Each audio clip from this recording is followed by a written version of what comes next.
पंतप्रधान नरेंद्र मोदी उद्या संध्याकाळी 7:15 पंतप्रधान पदाची शपथ घेणार। राष्ट्रपतींकडून एनडीएला सत्ता स्थापनेचं निमंत्रण। शपथविधी सोहळ्यासाठी नवी दिल्ली हाय अलर्टवर। 9 आणि 10 जूनला दिल्ली नो फ्लाय झोन घोषित। नवी दिल्लीमध्ये राष्ट्रपती भवनामध्ये शपथविधीची तयारी सुरू। राष्ट्रपती भवनामध्ये स्टेज आणि खुर्च्या लावल्या। शपथविधीला 8000 निमंत्रित येणार असल्याची माहिती। नरेंद्र मोदींच्या शपथविधीसाठी 9000हून अधिक पाहुण्यांना आमंत्रित। तर कार्यक्रमाच्या दरम्यान राष्ट्रपती भवनमध्ये निमलष्करी दलाचे जवान, एनएसजी कमांडो, ड्रोन आणि स्नायपर्सच्या 5 कंपन्यांसह बहुस्तरीय सुरक्षा दल तैनात केले जाणार। दिल्लीमध्ये आज काँग्रेस कार्यकारिणी आणि संसदीय पक्षाची बैठक। लोकसभा निवडणुकीमधल्या चांगल्या कामगिरीवर प्रामुख्याने चर्चा होणार। लोकसभा निकालाच्या पार्श्वभूमीवरती भाजपची आज मुंबईमध्ये महत्त्वाची बैठक। बैठकीला भाजपच्या सर्व आमदारांना मुंबईमध्ये बोलावलं। सत्ता स्थापनेसाठी बहुमताचा आकडा गाठताना मोदी शहांची दमछाक। त्यामुळे मोदी हिंदुत्वाचा ही सुद्धा तोंडातून बाहेर काढू शकणार नाहीत। सामनाच्या अग्रलेखामधून मोदींवरती हल्लाबोल। काँग्रेस मुक्त भारत करण्याच्या नादामध्ये अर्धा भारत भाजपमुक्त झाला। इंडिया आघाडीनं बहुमतमुक्त भाजप सत्यामध्ये आणलंय। सामनामधून भाजपवरती जोरदार टीका। देवेंद्र फडणवीसांच्या सरकारमधून बाहेर पडण्याच्या विनंतीवरील निर्णय लांबणीवरती। तुमचं काम सुरू ठेवा, शपथविधीनंतर सविस्तर बैठक घेऊ। अमित शहांचा देवेंद्र फडणवीसांना सल्ला। देवेंद्र फडणवीसांनी राजीनामा देण्याची गरज नाही, पक्ष नेतृत्वाला आमच्या भावना सांगणार, गिरीश महाजन यांचं वक्तव्य। देवेंद्र फडणवीसांची नाराजी हा भाजपचा अंतर्गत विषय, आमच्या समोर त्या संदर्भात कोणतीही चर्चा नाही, अजित पवार यांची माहिती। यापुढे भाजपच्या दबाव तंत्राला बळी पडणार नाही। ही निवडणूक सामंजस्यामधून लढवली गेली। आता त्यांना 2 पक्षाचं ऐकावं लागेल। सर्वांच्या संमतीनं उमेदवार दिले तर सरकार यायला अडचण नाही, संजय शिरसाट यांचं वक्तव्य। लोकसभेच्या गडबडीमध्ये असल्यानं काही प्रवेश थांबवले। 10 जून नंतर अधिवेशनाच्या पूर्वी काही महत्त्वाचे प्रवेश होतील, संजय शिरसाट यांचं वक्तव्य। मुंबईच्या मातोश्रीच्या बाहेर मुख्यमंत्री एकनाथ शिंदे यांचे बॅनर। राज तिलक की करो तयारी, एक अकेला सब पे भारी, अशा आशयाचे बॅनर। ठाकरेंच्या संपर्कामध्ये कोण गेले त्यांनी सांगावं, दावे प्रतिदावे यावरती विश्वास नाही। शिंदेचे आमदार ठाकरेंच्या संपर्कात असल्याच्या चर्चेवर गुलाबराव पाटलांची प्रतिक्रिया। भाजपचे नेते आणि प्रदेश अध्यक्ष बावनकुळे यांच्यावरती माजी खासदार कृपाल तुमाने यांचे आरोप। तुमानेंनी आरोप करून महायुतीमध्ये भांडण लावू नये, भाजपचे नेते राजू पोद्दार यांची प्रतिक्रिया। पोलिसांच्या परवानगीच्या शिवाय मनोज जरांगे आंदोलनावरती ठाम। आज सकाळी 10 वाजता सगळे सोयऱ्यांच्या अंमलबजावणीसाठी अंतरबाली सराटीमध्ये उपोषणाला सुरुवात करणार। परभणीचे खासदार बंडू जाधव यांनी घेतली मनोज जरांगेंची भेट। रात्री उशिरा अंतरबाली सराटी या गावामध्ये दोन्ही नेत्यांमध्ये भेट झाल्याची माहिती। जालन्यामधल्या अंतरबाली सराटीमध्ये अहमदपूरचे आमदार बाबासाहेब पाटील यांनी घेतली मनोज जरांगेंची भेट। यावेळी जरांगेंच्या सोबत असल्याचं बाबासाहेब पाटील यांनी केलं स्पष्ट। रत्नागिरी सिंधुदुर्ग लोकसभा निवडणुकीच्या निकालानंतर महायुतीमध्ये वादाची ठिणगी। नारायण राणेंसाठी आम्ही सगळ्यांनी काम केलं, निलेश राणे यांच्या आक्षेपावरती उदय सामंत यांचं उत्तर। रत्नागिरी मतदारसंघाच्या दाव्यांसंदर्भामध्ये फडणवीसांकडे तक्रार करणार, उदय सामंत यांचं वक्तव्य। तिरुमला उद्योग समूहाचे प्रमुख सुरेश कुटे आणि अर्चना कुटे हे पोलिसांच्या ताब्यात। 6 दिवसांची पोलीस कोठडी। ज्ञानराधा मल्टीस्टेट बँकेमधील कोट्यवधींच्या ठेवींच्या अपहारा प्रकरणामध्ये 9 गुन्हे दाखल। पवई दगडफेक प्रकरणामध्ये अटक करण्यात आलेल्या स्थानिक रहिवाशांसाठी माजी मंत्री नसीम खान यांच्याकडून न्यायालयीन लढाईची तयारी सुरू। या प्रकरणामध्ये अॅट्रॉसिटी आणि पॉस्कोच्या अंतर्गत गुन्हा दाखल करण्याची मागणी। पवईच्या भीमनगरमध्ये शरद पवार पक्षाचे नेते जितेंद्र आव्हाड यांच्याकडून पाहणी। अतिक्रमण हटवताना पालिका अधिकारी आणि पोलिसांवरती झाली होती दगडफेक। मंगेश चितळे यांनी स्वीकारला पनवेल महानगरपालिकेचा आयुक्त पदाचा पदभार। अतिरिक्त आयुक्त डॉक्टर प्रशांत रसाळ यांच्याकडून पदभार स्वीकार। महाविकास आघाडीकडून आता जनतेच्या मनामध्ये दूषित वातावरण निर्माण करण्याचं काम। सदाभाऊ खोत यांचा महाविकास आघाडीवरती हल्लाबोल। शरद पवारांनी 60 वर्ष मराठ्यांची फसवणूक केली, सदाभाऊ खोत यांची टीका। परभणीचे नवनिर्वाचित खासदार संजय जाधव यांनी घेतली उद्धव ठाकरेंची भेट। शिवसेनेच्या आमदारांसह जिल्हा प्रमुख आणि प्रमुख पदाधिकारी उपस्थित। उद्धव ठाकरेंनी संजय जाधव यांना विजयाबद्दल दिल्या शुभेच्छा. काँग्रेस नेत्यांनी मातोश्रीवरती जात घेतली उद्धव ठाकरेंची भेट. लोकसभा निवडणुकीच्या निकालानंतर उद्धव ठाकरे यांची भेट घेतल्याची महाराष्ट्र काँग्रेस प्रभारी रमेश चेन्नीथला यांची माहिती. नाशिक लोकसभा मतदारसंघाचे शिवसेनेचे उमेदवार हेमंत गोडसे यांच्या पराभवाची जबाबदारी पालकमंत्री दादा भुसेंनी स्वीकारली. पालकमंत्री म्हणून पराभवाची जबाबदारी घेतो, भुसेंची प्रतिक्रिया. लातूर लोकसभेच्या पराभवाची सर्वस्वी जबाबदारी माझी, भाजपचे आमदार संभाजी पाटील निलंगेकर यांचं वक्तव्य. राज्यातील उपयुक्त पाणीसाठा खालावला. राज्यातील जवळपास 2,997 धरणांमध्ये पाणीसाठा 20.58%. मराठवाड्यासह कोकणाला येलो अलर्ट, हवामान खात्याचा अंदाज. मुंबईमध्ये पुढील 48 तास बरसणार सरी.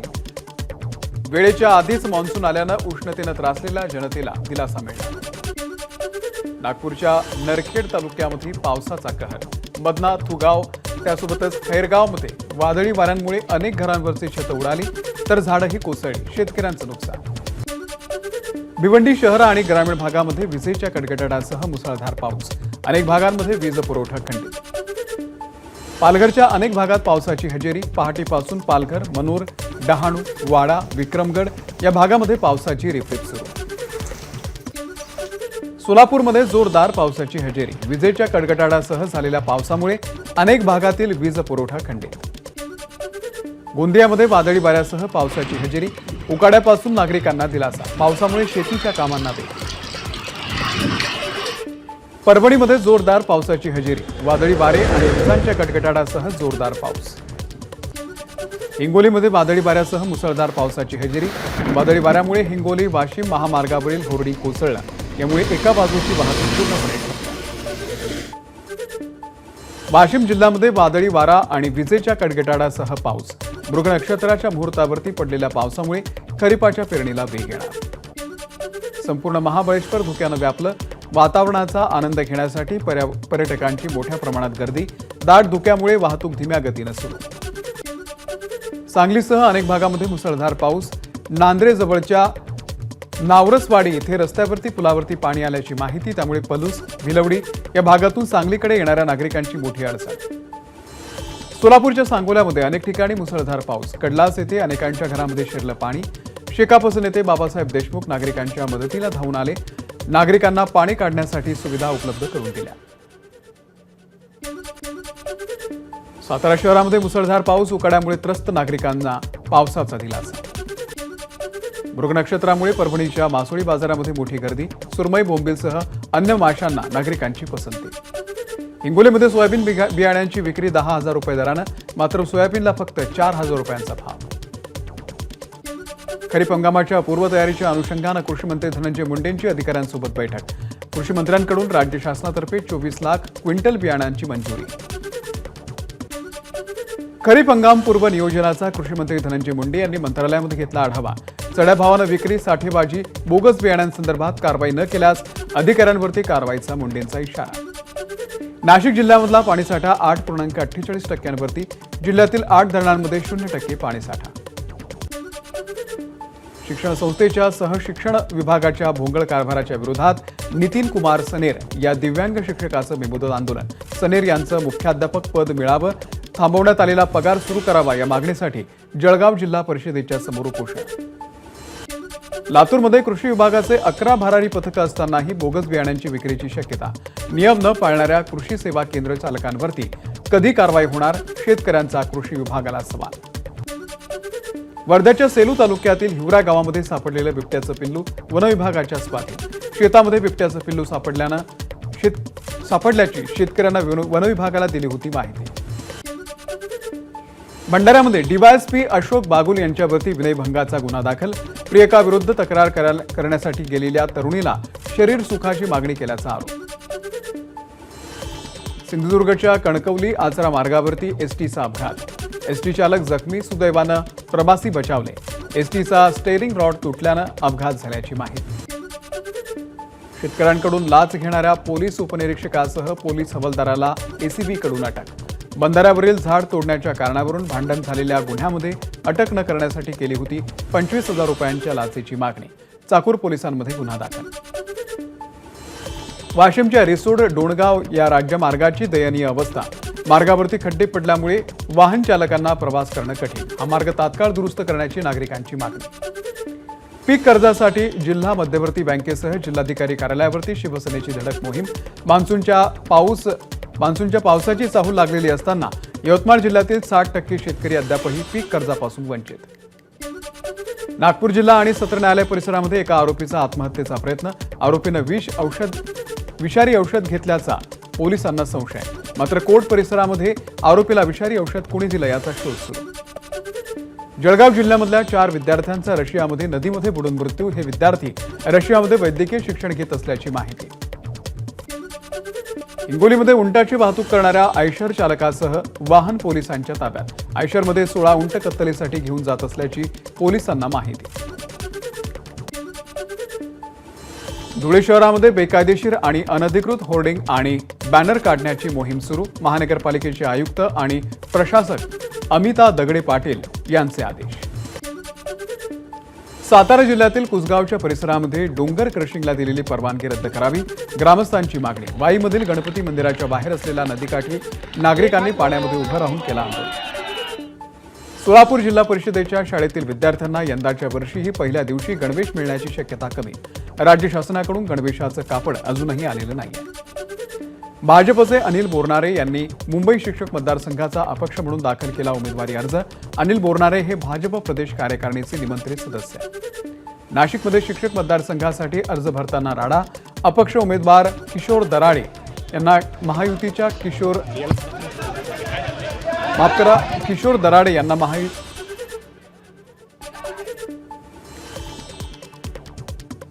गडचिरोली पोलिसांकडून गडचिरोली सीमेवरील माओवादी कॅम्पचा पर्दाफाश। पोलिसांकडून दैनंदिन वापरामधील साहित्य जप्त। छत्तीसगड सीमेवरती माओवाद विरोधी कारवाई। रविवारी मुंबईमध्ये मध्य आणि पश्चिम रेल्वेवरती मेगा ब्लॉक। पश्चिम रेल्वेवरती सकाळी 10:30 ते दुपारी 3:30 वाजेपर्यंत आणि मध्य रेल्वेवरती सकाळी 11:30 ते दुपारी 3 वाजेपर्यंत मेगा ब्लॉक। पश्चिम रेल्वेवरील विना तिकीट प्रवाशांना पकडून एप्रिल मे या 2 महिन्यांमध्ये 38 कोटी रुपये दंड वसूल। नवी मुंबईमधल्या सिडकोच्या घरांची सोडत पुन्हा लांबणीवर।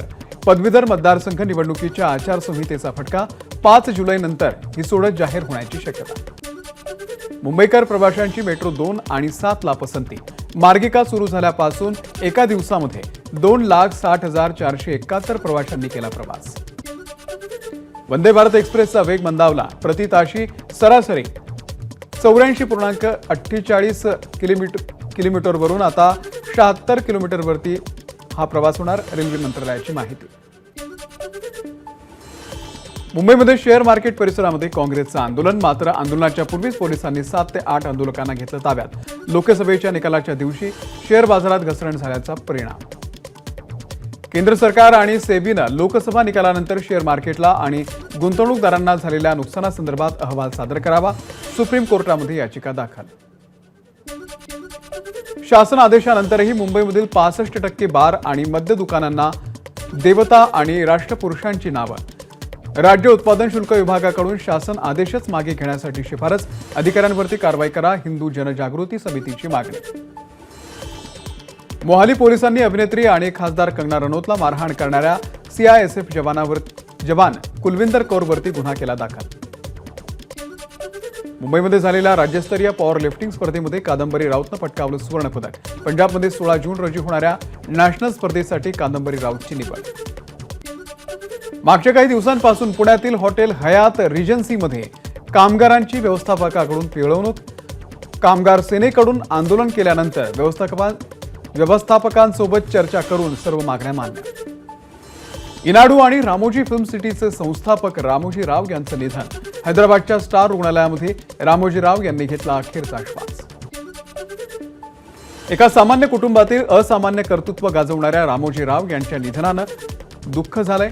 TDP प्रमुख चंद्रबाबू नायडू यांच्याकडून शोक व्यक्त। भारतीय माध्यमांमध्ये क्रांती घडवणाऱ्या रामोजी राव यांच्या निधनानं दुःख। पंतप्रधान नरेंद्र मोदींचं ट्विट। लोकसभा निवडणुकीमध्ये मिळालेल्या यशाबद्दल एलॉन मस्क यांच्याकडून मोदींचं अभिनंदन। मस्क यांची X वरती पोस्ट। लँड फॉर जॉब प्रकरणामध्ये सीबीआयकडून अंतिम आरोपपत्र दाखल. लालू प्रसाद यादव यांच्यासह 78 जणांची आरोपपत्रामध्ये नावं. लालूंवरती रेल्वेतील नियुक्तीमधील अनियमिततेचाही आरोप. उत्तर प्रदेशमधील भाजपच्या खराब कामगिरीवरती मुख्यमंत्री योगी आदित्यनाथ ऍक्शन मोडवर. आज मंत्रिमंडळाची बोलावली बैठक. पक्षाच्या कामगिरीचा आणि मंत्र्यांच्या खात्यांचा घेणार आढावा. एबीपी माझा, उघडा डोळे बघा नीट.